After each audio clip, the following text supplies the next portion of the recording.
مقدس ترین مساجد اللہ رب العزت نے حضرت ابراہیم علیہ السلام کی اولاد کے ذریعے آباد کرائیں۔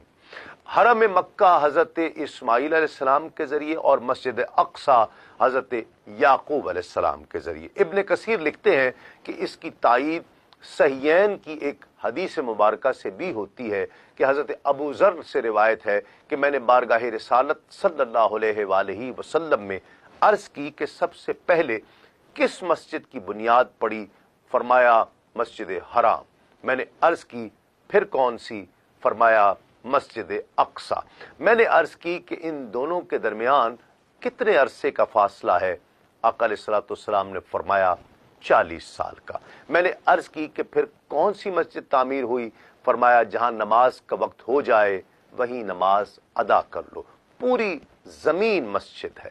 اہل کتاب کی روایت کے مطابق بھی مسجد اقصی کی بنیاد حضرت یعقوب علیہ السلام نے رکھی، یہی مسجد ایلیا ہے۔ مسلم شخصیات کے انسائکلوپیڈیا کے مطابق قرآن مجید کی 25 سورتوں میں 63 آیات میں آپ علیہ السلام کا ذکر مبارک ہے۔